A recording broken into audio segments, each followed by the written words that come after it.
Que alegria estar aqui com você. Meu nome é Fernanda, sou missionária da comunidade Canção Nova. E me convidaram para pregar um tema que quando eu recebi, eu li, eu brinquei assim, nossa, o que Deus quer falar comigo? Porque é para mim também.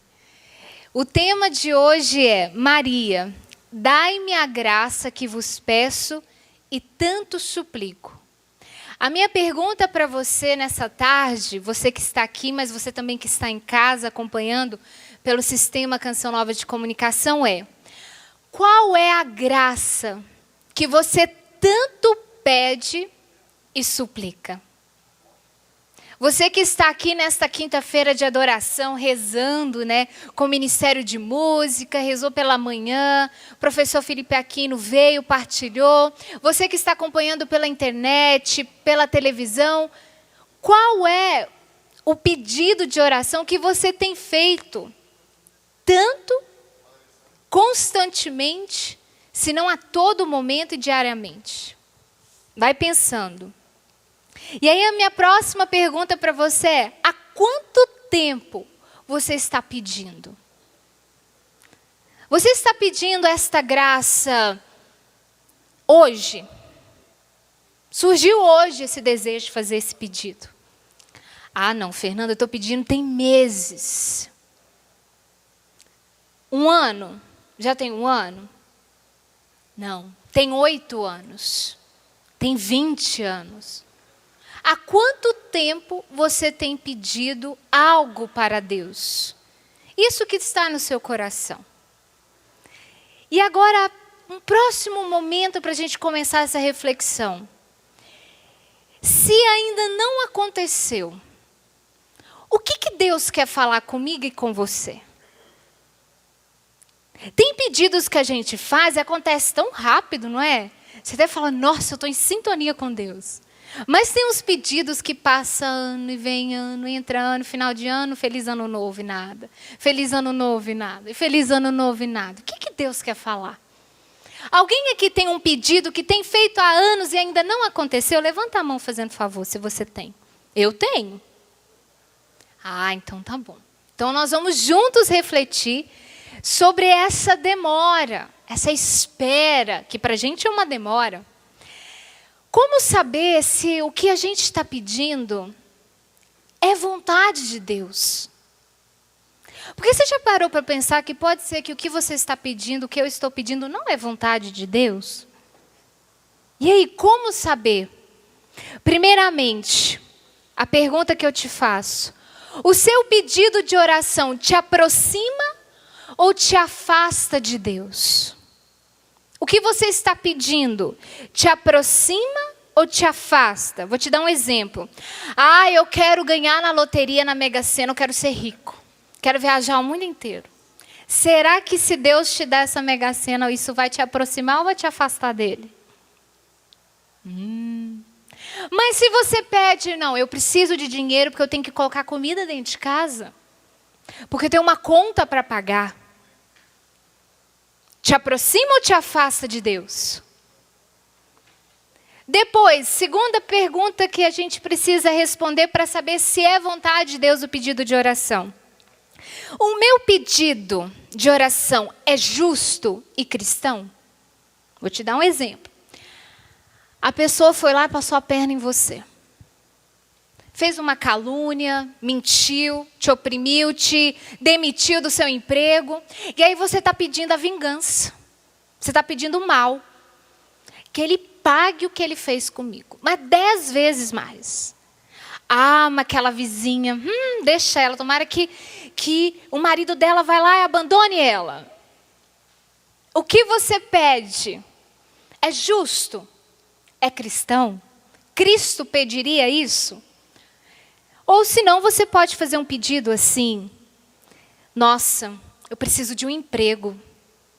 Ah, eu estou com uma saudade de um membro da minha família, eu quero rever minha família.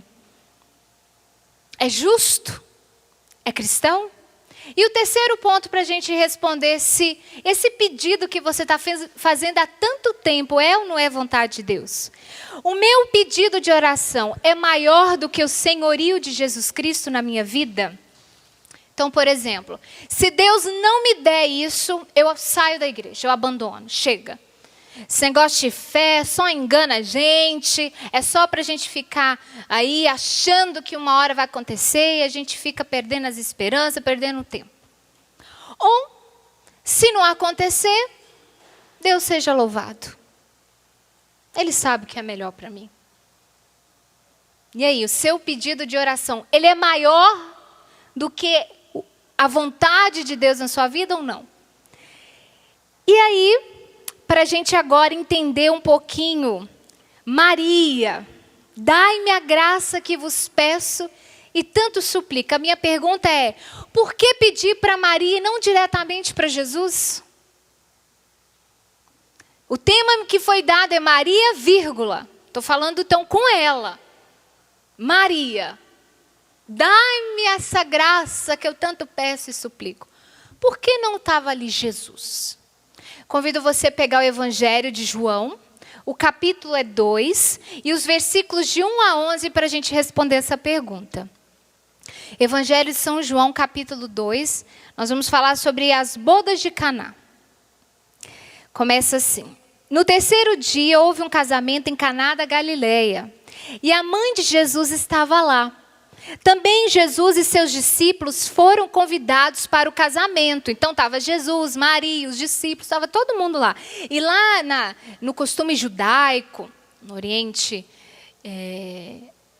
lá no Oriente Médio, eles celebram o casamento mais de um dia.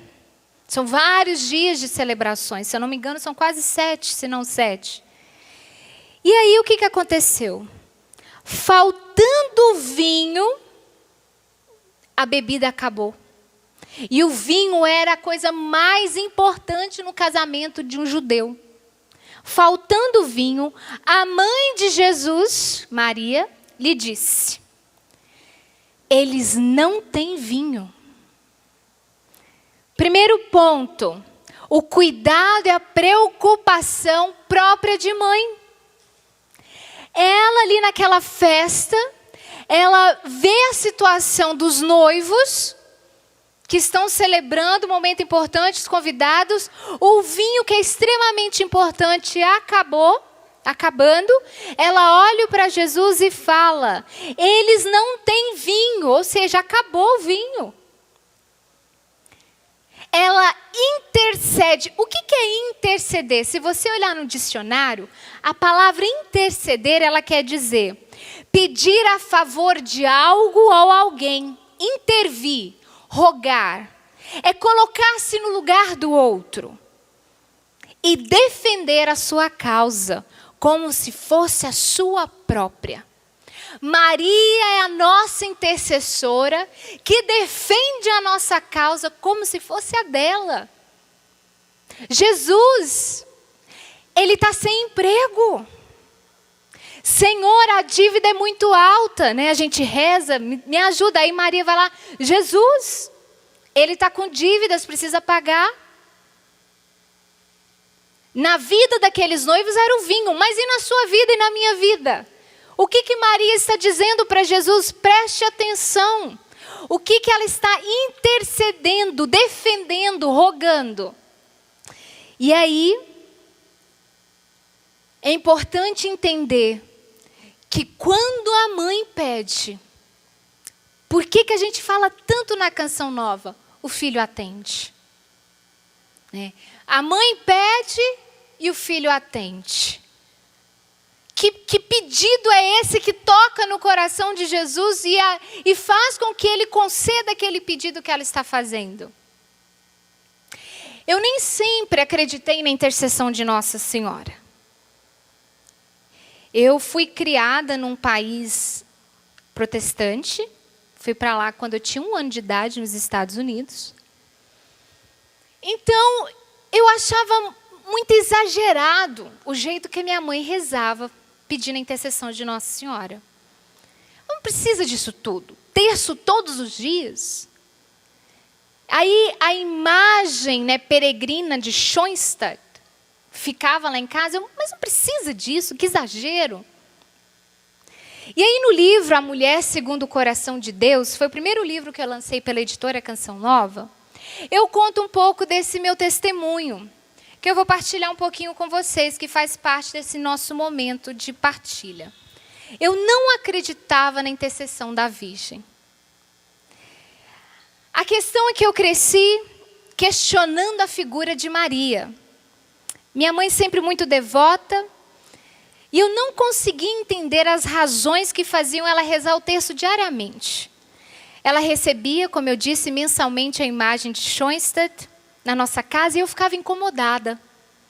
Mas a vida me ajudou a entender que mistério não é para ser entendido com a razão, mas é para ser acolhido com o coração. Num passeio de férias, eu e minha família fomos para São Paulo, na casa de alguns parentes. Ao acordar numa manhã, eu gritei de dor. Enquanto a minha mãe abria a janela, eu dizia: fecha, fecha, está queimando. Assustada, ela me olhou e via que eu não conseguia abrir meu olho direito. Chamou meu pai e logo estávamos indo embora para casa, a fim de procurar o oftalmologista. Eu não sabia direito o que estava acontecendo, mas eu sabia que não era algo bom. Eu não conseguia abrir meu olho e ardia muito. Ao ser examinada pelo médico e ser questionada sobre minhas últimas atividades, ele pediu que eu me retirasse da sala para conversar com os meus pais. Sentei do lado de fora e comecei a chorar. Quando meus pais saíram, vi que a minha mãe estava em prantos. E então ela e meu pai conversaram comigo. Eles me explicaram que eu estava cega do olho direito. E que o médico iria fazer vários exames para descobrir que tipo de doença era essa e qual seria o melhor tratamento.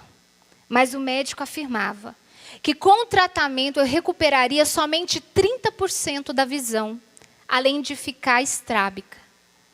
Meu chão sumiu. E eu só conseguia dizer: por quê? Por que comigo? Mamãe olhou firme nos meus olhos e me disse: filha, eu disse para o médico que você vai ficar 100% curada, porque Nossa Senhora vai interceder pela sua cura junto com Santa Luzia. Eu perguntei o que ele tinha respondido, e ela olhou para o meu pai chorando e respondeu que só um milagre pode fazer você voltar a enxergar 100%. Naquela tarde eu não falei mais nada. Foram 6 meses de tratamento com medicamento forte, que me causou vários efeitos colaterais. Mas foram 6 meses nos quais todos os dias eu e minha mãe ajoelhávamos no quarto dela para rezarmos o terço pedindo o milagre pelas mãos de Maria, além de uma promessa feita a Santa Luzia. Eu me recordo de muitas vezes não ficar acordada devido ao efeito do remédio. Então minha mãe me deitava na cama, rezava ajoelhada enquanto eu dormia. Foram 6 meses de visita de Deus, na dor e na esperança.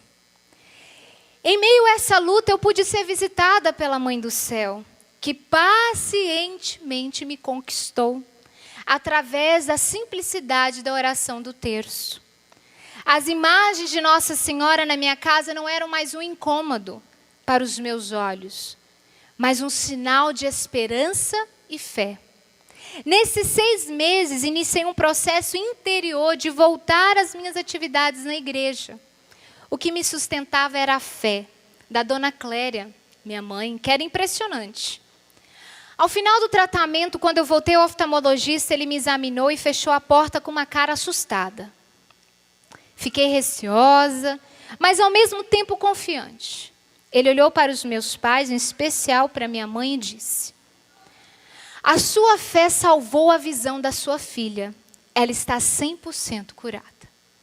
Meus pais choraram, eu chorei. Foi um momento de encontro com a misericórdia de Deus, que é muito maior que o nosso sofrimento. Aquilo que para a medicina humanamente era impossível.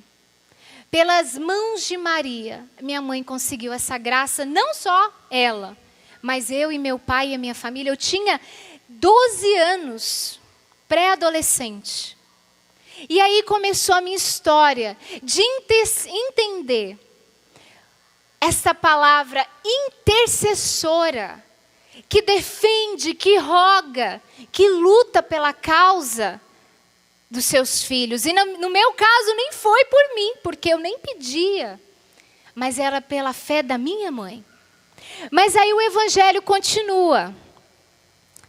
Jesus lhe respondeu: mulher, para que me dizes isso? A minha hora ainda não chegou. Minha hora ainda não chegou. Existe um tempo para Deus intervir na nossa história. Existe uma hora em que Ele vem e atende o nosso pedido, se Ele está na vontade, no plano de Deus.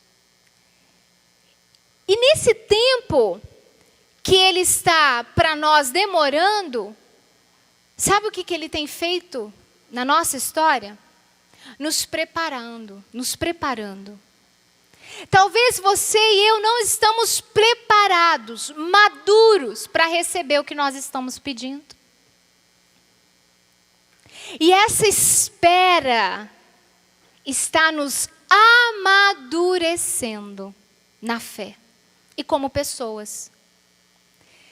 Eu tenho a graça agora de ter uma irmã de casa, assim que a gente chama na comunidade Canção Nova, né, que a gente divide o apartamento com outras irmãs. E o nome dela é Yara, e a Yara recentemente se formou em psicologia.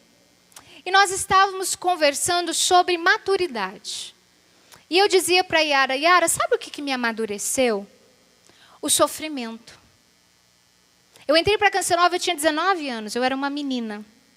Hoje eu tenho 28 anos. Mas não é a idade que amadurece. Não é. Por isso você vê muitos adolescentes. É um novo termo que se usa na sociedade. Adultos que são adolescentes. O que amadurece o ser humano é o sofrimento. Na minha história, é isso que eu experimento. Eu dizia para ela: eu vim sofrer depois que eu vim para a Canção Nova. Eu fui sofrer depois que eu vim para a Canção Nova. Não é a Canção Nova que me faz sofrer, não. Mas é porque meus pais, porque queriam muito cuidar de mim, porque minha mãe teve um aborto espontâneo antes de mim, e por muito medo de me perder, acabou me privando de algumas quedas, alguns traumas. Então, digamos que eu fui mimada. Sabe, a mãe que quer defender? Não, não vai cair, não vou deixar, não. O pai que vai tentando colocar a gente dentro de uma gaiolinha para ficar bem quietinho.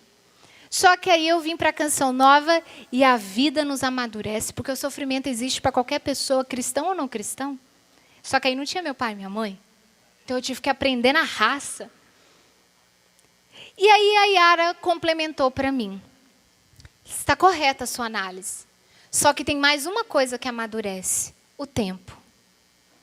Ela, se você olhar uma árvore, para a fruta amadurecer, precisa de um tempo. Se você olhar a manga verde, tem que esperar ela ficar madura, né? Ali ficando meio amarelinha. Você pode até comer ela crua. Eu tenho a infeliz experiência de que faz mal. Mas você pode. Mas o tempo amadurece a fruta. O tempo amadurece a cada um de nós. O sofrimento e o tempo, essa espera, vai nos amadurecendo na nossa fé, vai nos amadurecendo como homem, como mulher, vai nos tornando mais firmes, com têmpera. Talvez essa espera que você está vivendo está te forjando numa mulher de Deus, num homem de Deus, forte na fé. A fé, vai dizer em Hebreus, é a certeza daquilo que não se vê. Você não vê, mas você crê que Deus pode intervir. Deus quer te amadurecer. E aí o evangelho continua. Sua mãe disse aos que estavam servindo. Jesus respondeu, né? A minha hora ainda não chegou. Sua mãe disse aos que estavam lhe servindo: fazei tudo o que ele vos disser. Fazei tudo o que ele vos disser, com a autoridade de mãe que lhe é dada. Você que é mãe, você sabe, você tem uma autoridade que é sua, é nata. Você que é pai, existe uma autoridade. Então Maria, com a autoridade de mãe, a mãe de Jesus, ali ela não só pede, mas ela dá uma ordem. Fazei tudo o que ele vos disser. Ali ela diz para ele, você vai fazer. E o bonito não é ela quem faz. Maria não é deusa. Ela não é Deus. Nós sabemos disso. Maria, ela aponta para aquele que é o Senhor e quem realiza o milagre, Jesus. Maria, como advogada, aponta para o juiz que vai decidir. E aí o interessante, para mim e para você agora, nesse pedido, nessa graça que você está pedindo, o que eu e você precisamos fazer? Fazei tudo o que ele vos disser. E aí? O que Jesus está te pedindo agora? O que Jesus está pedindo para você fazer? Você está aqui, você que está em casa, qual é a ordem que ele te dá? Qual é a ordem que ele me dá? Eu não consigo ouvir a Deus. Não consigo ler os fatos. Para ouvir o que Deus quer nos falar, é preciso ter uma intimidade, uma vida de oração. Deus ora, fala no nosso coração. Você sente uma paz, uma certeza. Você fala, não, é isso, eu sinto uma paz. A paz é fruto do Espírito. Se você está angustiado, você pode ter certeza que ele não está à vontade de Deus. Mas, às vezes Deus não fala assim no coração. Você não consegue ouvir, sentir. Deus fala através de uma pessoa. Deus fala através de uma música. Deus fala nos fatos da nossa vida. Por que eu falei que Deus estava falando comigo? Porque quando me deram o tema, eu disse, Deus quer falar comigo. Ele está falando esse fato. Porque eu vou precisar rezar, vou precisar estudar. Eu vou precisar trazer para fora o que Deus quer falar para você, tá? Mas e para mim?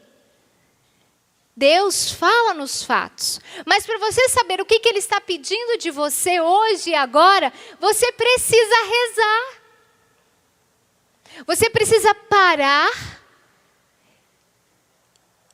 e falar o que você quer, o que você precisa, como você está.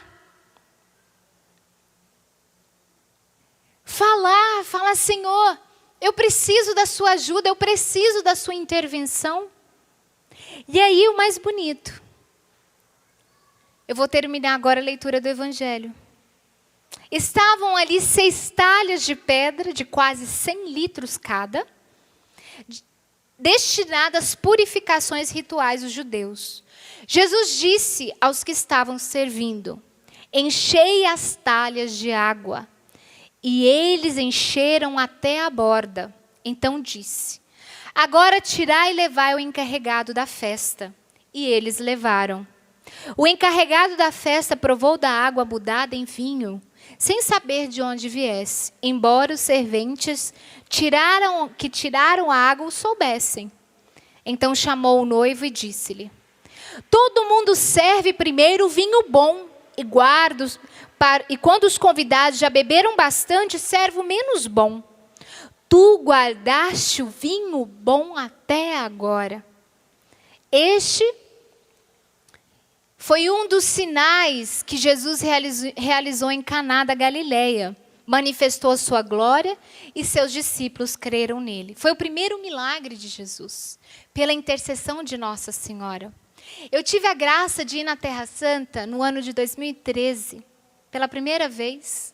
E eu estive nas bodas de Caná, eu estive onde aconteceu essa narração do Evangelho. E quando eu vi as talhas que fala, encher essas 6 talhas de pedra, eu fiquei assustada, porque ela é imensa. É pesada, é de pedra. Eu falei, gente, deve ter juntado uns 10, 15 homens, sei lá quantos homens fortes, para aguentar levantar essa talha, encher de água, levar para Jesus, depois levar para o encarregado. Deu trabalho. Eles devem ter suado. E aí, quando eu estava rezando, sabe o que Jesus me dizia? Nesse tempo que você está esperando, que você está até talvez aqui cansado de esperar, você que está desanimado, desanimada, sem esperança. Você que chegou aqui e falou assim: meu Deus, mais uma vez eu vou te pedir. Enchei as talhas de água, enchei a sua vida do Espírito Santo de Deus. Minha irmã e meu irmão, encha a sua vida do Espírito Santo de Deus. Encha a sua vida desta força que é capaz de te ajudar a suportar as duras provas que você enfrenta no dia a dia. Enche a sua vida de esperança, de fé. Talvez você chegou aqui vazio, vazia, ou pela metade, sem esperança, sem fé, sem vontade de rezar. Talvez você que está em casa, você já cansou de rezar, você já foi da igreja, você já foi do grupo de oração, você já abandonou tudo porque você tocou nas misérias das pessoas, se decepcionou e aí se afastou. Mas é na canção nova que você continua se alimentando. O Senhor está dizendo: encha a sua vida de esperança, encha a sua vida do Espírito Santo. Porque Ele é capaz de te dar a força necessária. Ele é capaz de transformar essa água purificada. Sabe o que isso quer dizer? É água suja.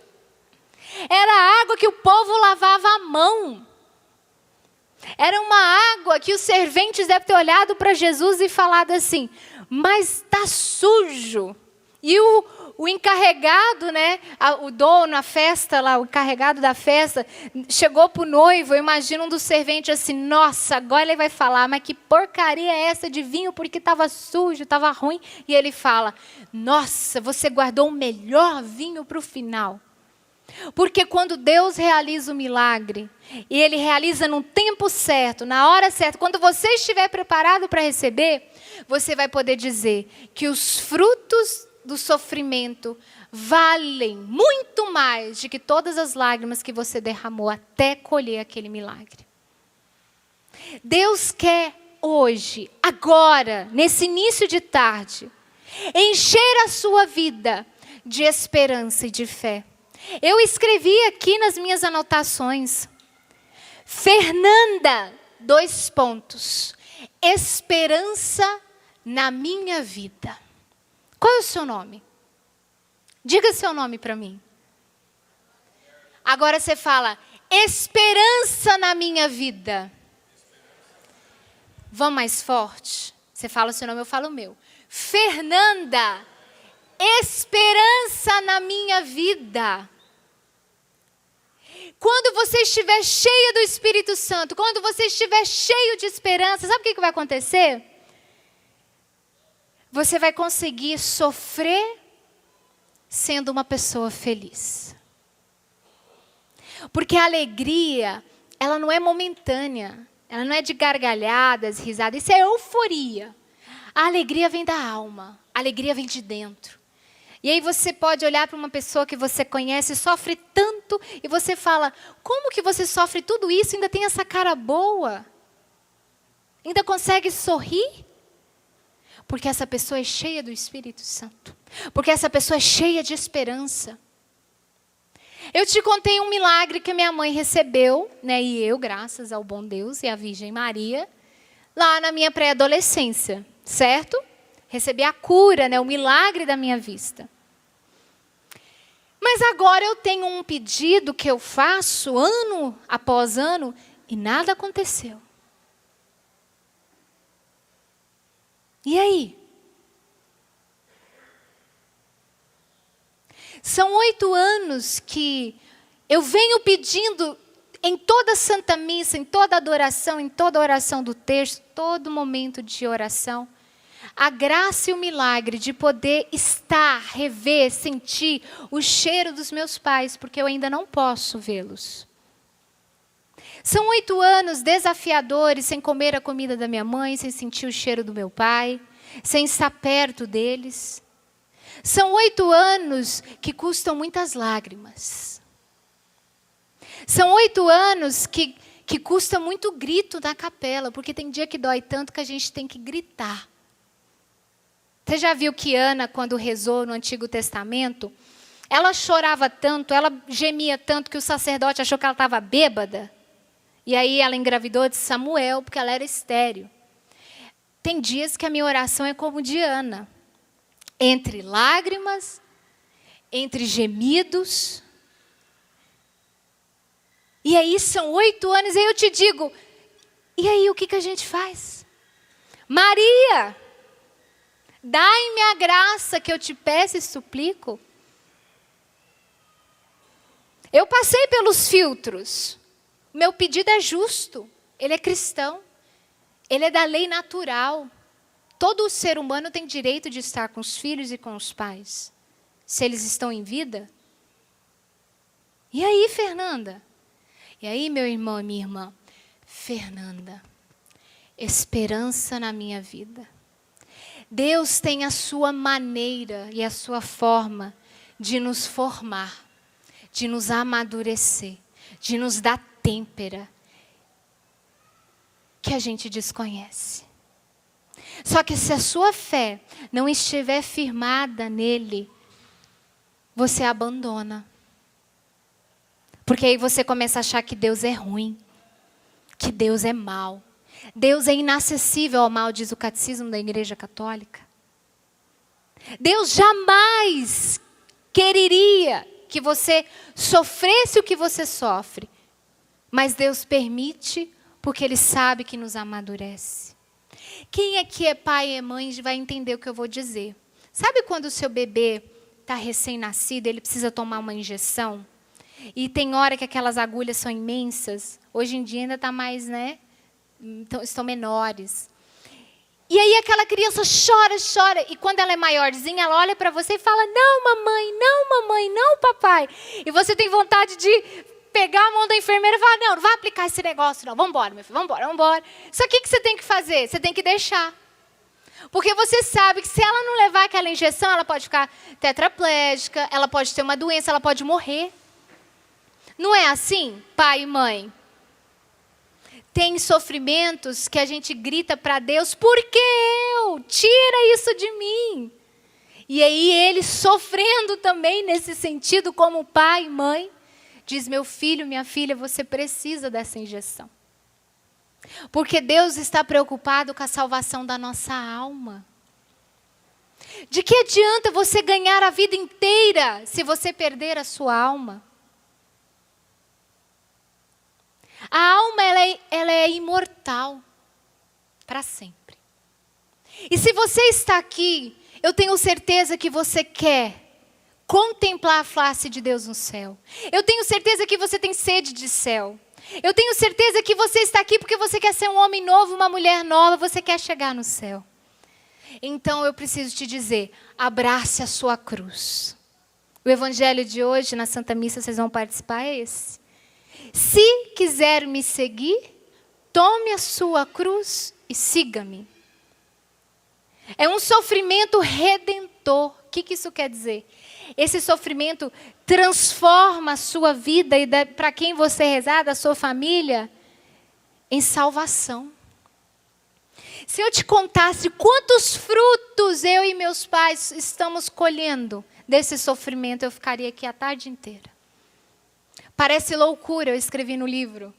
Mas o sofrimento, os frutos que eu estou tocando, já não conseguem ser mais forte do que a dor que eu sinto. Deus está tirando um bem maior desse seu sofrimento. Mas agora a receita ela é muito simples. Pede para a mãe. Pede para a mãe. Eu estou noiva. São 9 meses de noivado, com a graça de Deus, nós vamos nos casar nesse ano de 2016.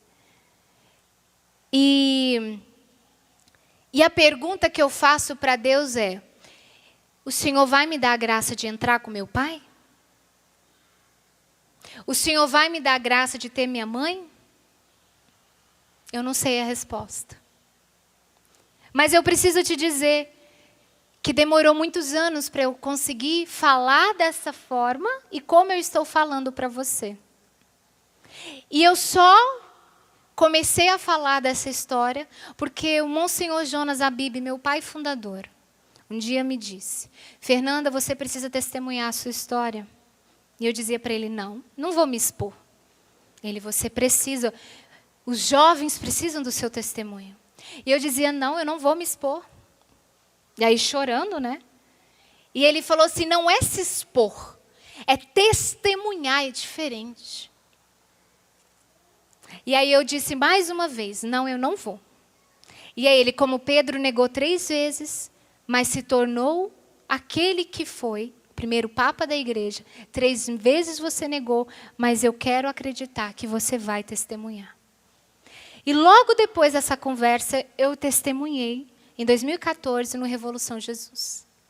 E por causa desse testemunho, surgiu o primeiro livro, A Mulher Segundo o Coração de Deus.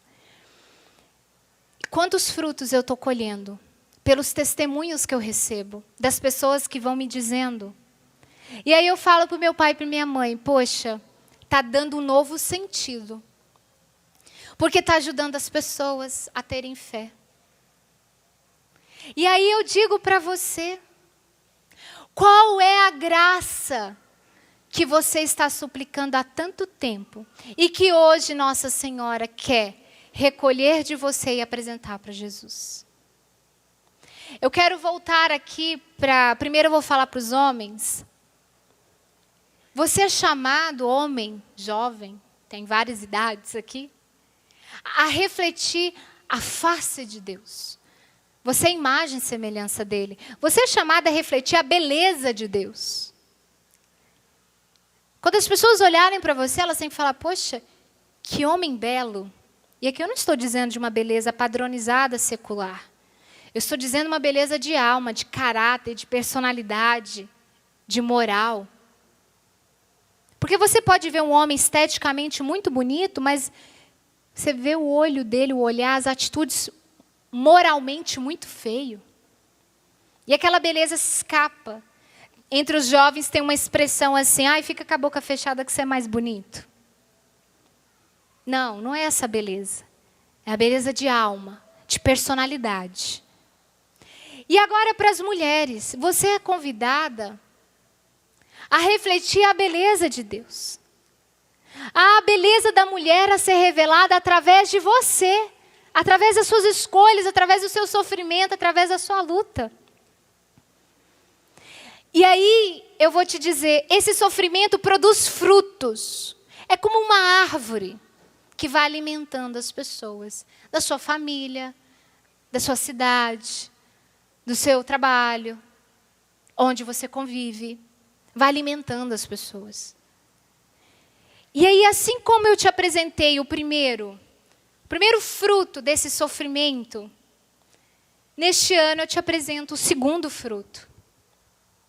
Este livro, A Beleza da Mulher a Ser Revelada. E aí eu quero ler para você, mulher, mas também, claro, para os homens. Vai dizer assim: a beleza de ser mulher não é uma beleza baseada em cabelos estilosos, joias de ouro, roupas de marca, bolsas e sapatos caros. Não, isso é secundário e até mesmo supérfluo. O segredo é o coração da mulher, que é capaz de transcender feridas e espinhos, tornando-se uma guerreira.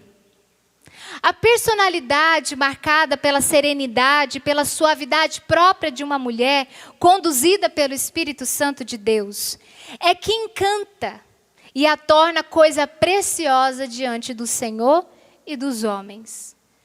Acredite que em você existe uma mulher, existe essa mulher em potencial. Sim, a mulher segundo o coração de Deus já existe em você.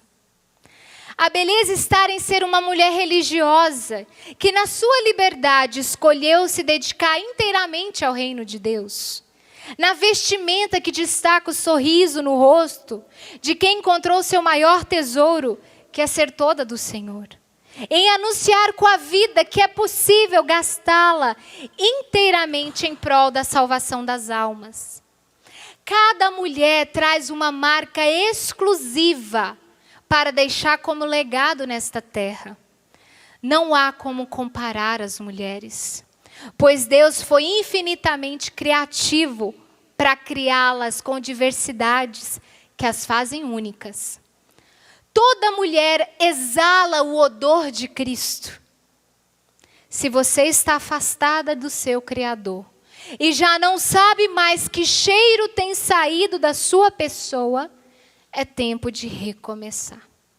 Não tema, é chegada a hora de escrever uma nova história, da qual você será protagonista. Este livro foi uma pesquisa científica que eu fiz com 33 especialistas e personagens. Eu pude entrevistar mulheres com transtornos alimentares, anorexia, bulimia. Mulheres que fizeram cirurgias plásticas uma atrás da outra, de forma que se tornou um vício. Mulheres negras, mulheres asiáticas, mulheres índias, mulheres obesas. Mulheres portadoras de albinismo, portadora de vitiligo. Doutores em filosofia, teologia, cirurgião plástico, nutricionista, psicólogo. Padres. Foi 1 ano e 6 meses de pesquisa. Foi 1 ano e 6 meses que eu ralei muito. Como meu trabalho de conclusão de curso de jornalismo. Mas por quê? Porque Deus me pediu, para, através também da ciência, não só do catolicismo, da doutrina da Igreja Católica, comprovar que a mídia tem divulgado padrões de beleza que a sociedade escolhe, injustos, irreais. E isso tem tirado das mulheres a verdadeira beleza de ser. Você quer ser uma mulher bela? Como Maria. Como essa mulher intercessora. Mulher que tem autoridade. Gaste tempo com Deus. Não estou aqui dizendo que a gente nós não devemos nos arrumar, pelo contrário. Vamos nos cuidar. Eu falo bem disso. Mas eu estou dizendo daquilo que se torna um vício, um exagero e que te rouba a sua verdadeira alegria. E aí você olha diante do espelho, por isso que na capa é um espelho, reflete. Espelho, espelho meu, existe alguém mais bela do que eu? Sabe qual é a resposta? Sim! Sempre vai existir. Porque Deus foi criativo, Ele criou toda mulher bela. O problema é a comparação. O problema é quando eu deixo de sair de casa porque eu não estou adequadamente produzida para me apresentar. O problema é quando eu começo a comer e vomitar porque eu não quero engordar. O problema é quando a bulimia, o vômito após de comer se torna doença e aí você começa a morrer. O problema é quando você olha para o seu marido e pede até para apagar a luz porque você diz, meu corpo é horrível. É quando você faz uma propaganda péssima de si, você ressalta o que você não gosta, e mulher tem um dom, porque aí ela fala, olha isso aqui, está horrível. Aí ele olha, não estou vendo, está aqui, ó, presta atenção, olha isso aqui, está horrível. Aí ele olha de novo, aí ele, nossa, está mesmo, ai, você acha? Aí ela faz um drama. Você convence ele de que não está bom, e aí, olha a bagunça. E aí isso afeta a sua vida sexual, a sua vida matrimonial, a sua vida de mãe, a sua vida de filha, a sua vida de profissional. Mulher, homem, a beleza salvará o mundo. Bento XVI trabalhou muito com esta frase.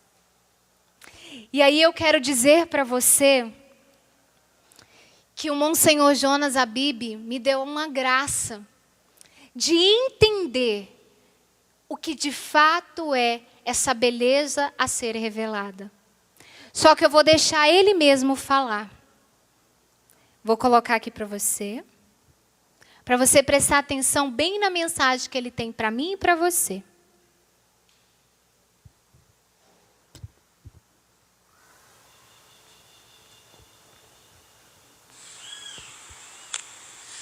Fernanda, realmente a beleza salvará o mundo. Não a beleza trivial, mas a beleza verdadeira. Eu olho agora para as mulheres e digo a elas: é próprio da mulher ser bela. E não há erro nenhum, pelo contrário, é a virtude você ser bela. Porque Deus fez a mulher para a beleza. E que a mulher seja cada vez mais bela. Bonito quando vê uma senhora já de certa idade, ou idosa mesmo, mas bela. E ninguém fique desconsolado, porque mesmo que não seja bela nos padrões do mundo, a mulher é bela por si mesma. Se não é bela de rosto, é bela de olhar, é bela de carinho, de presença. Realmente, mulheres sejam belas e invistam beleza não para os padrões do mundo, mas para a expectativa do Senhor que vem. O Senhor virá. Jesus está vindo. Ele está caminhando na nossa direção. Ele é o Senhor e Ele vai dominar esse mundo. Ele vai imperar sobre a terra. Ele vai realmente ser o Senhor. E é isso que nós precisamos entender. Mulheres, usem a beleza na preparação da vinda do Senhor. A beleza do rosto, a beleza do físico, mas muito mais a beleza do acalanto, a beleza de seres carinhosas, cheias de amor, cheias de misericórdia. Mulheres, sejam belas e preparem a vinda do Senhor. Aguardem firmemente a vinda do Senhor. E propaguem a vinda do Senhor através da beleza que Deus lhes deu. Deus as abençoe, porque a beleza salvará o mundo. E salvará o mundo no sentido de que Jesus vindo, Ele vai fazer novas todas as coisas. Deus as abençoe. Vamos dar uma salva de palmas para o Padre Jonas?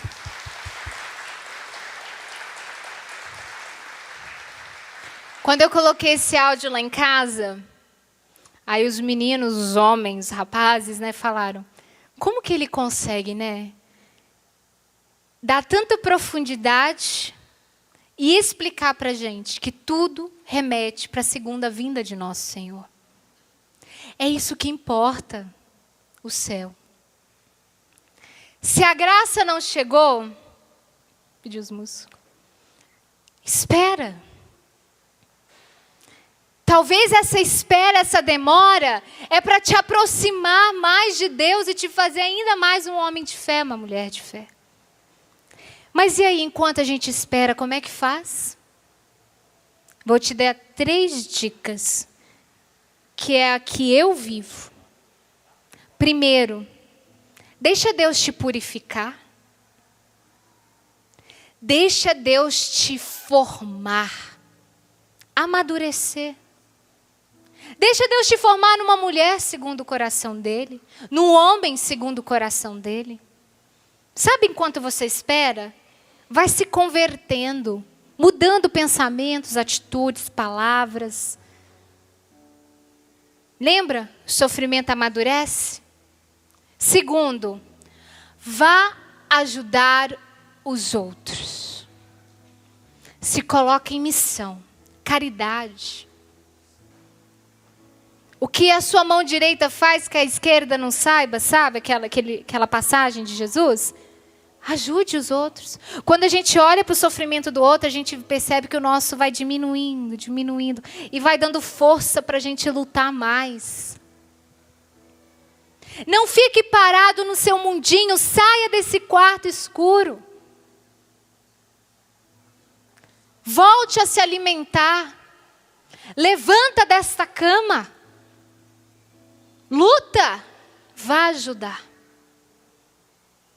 Quanto mais eu dou, mais eu recebo.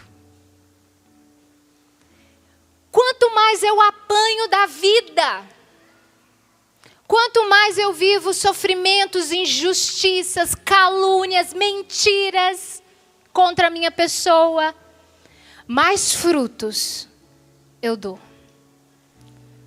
Porque eu deixo Deus me formar. E aí quando Deus forma, meus irmãos, os frutos têm sabor de mel, doce.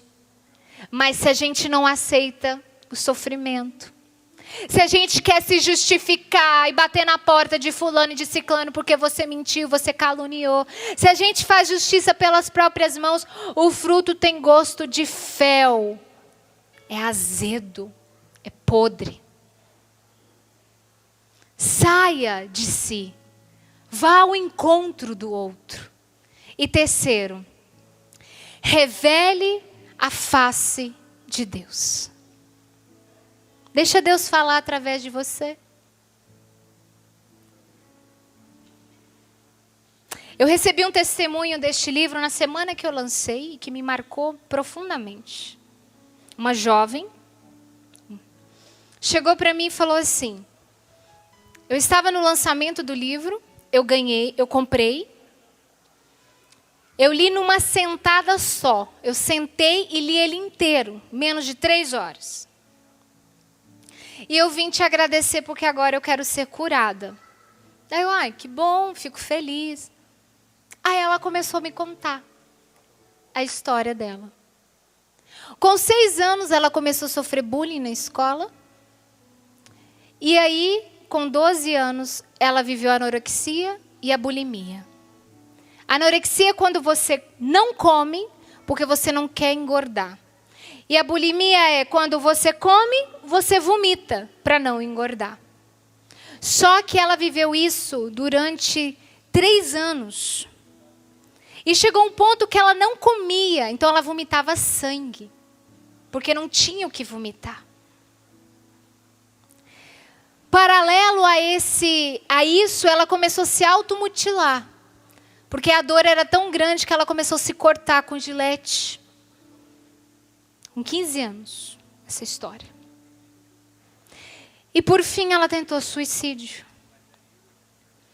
E ela me contava a história, eu entrava em estado de choque, mas eu não podia assustar, não podia fazer assim, né? Eu tinha que ficar assim, aham. E dentro de mim assim, meu Deus. Porque eu me coloquei ali como se eu fosse mãe. Eu me coloquei no lugar da mãe daquela menina, como pai. E ela me dizia, meus pais me obrigaram em 3 psicólogos, eu não aceito. Eles já não sabem mais o que fazem, eles são de igreja, são ativos na igreja, rezam. O que os psicólogos não conseguiram?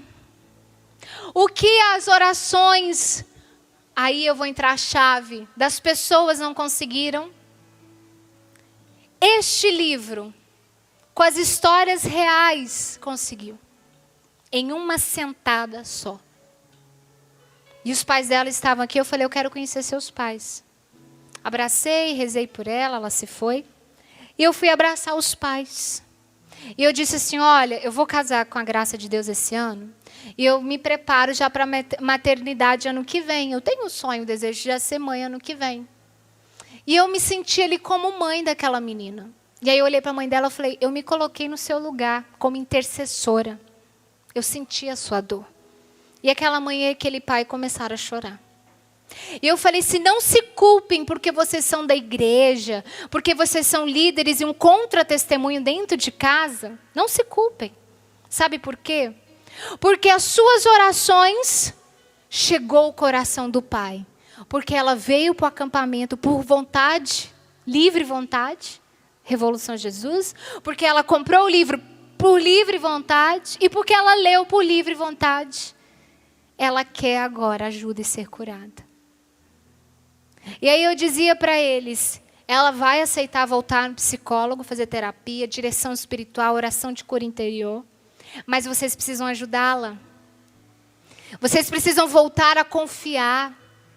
Falei para a mãe, não dá para você ficar fiscalizando as mensagens no celular dela. Você precisa confiar. Falei para o pai, não dá para você gritar mais com ela. Porque ela estava fazendo isso, querendo chamar a atenção, o amor de vocês. E aí eu falei, eu me coloco como intercessora desta jovem. Que vocês precisarem.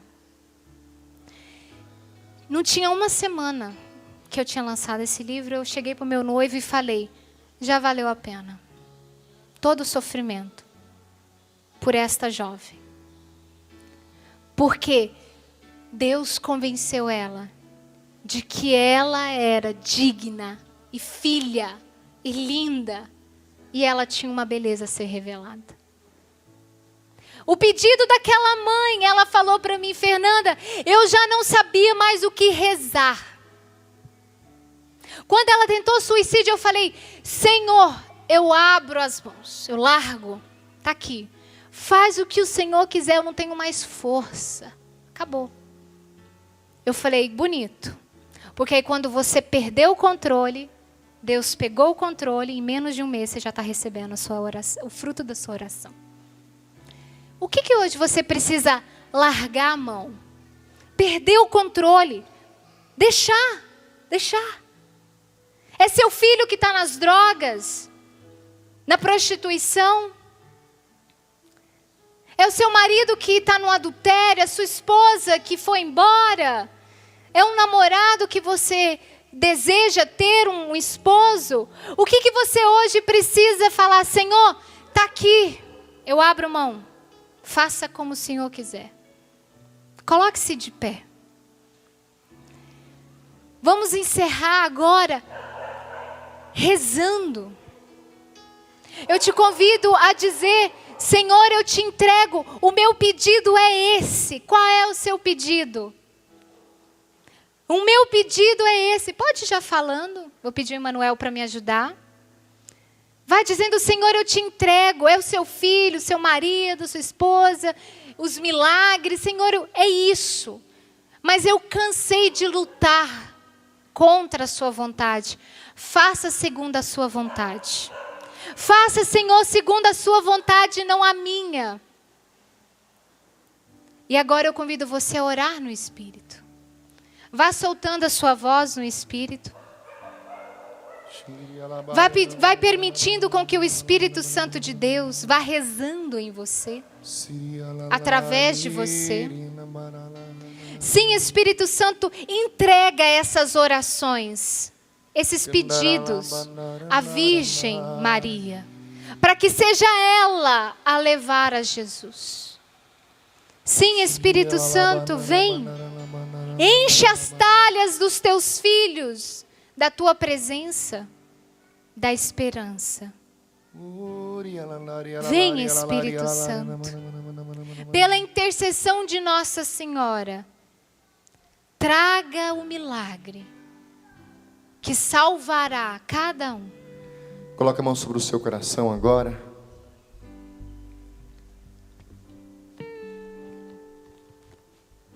Feche os seus olhos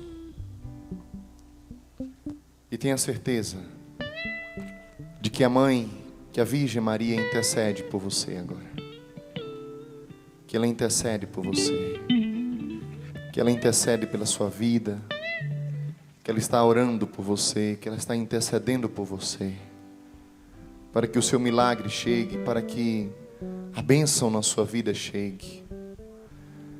Peça à mãe que o filho atende. Peça à mãe que o filho responde. Peça à mãe que tudo se faz e toda a sua água será vinho.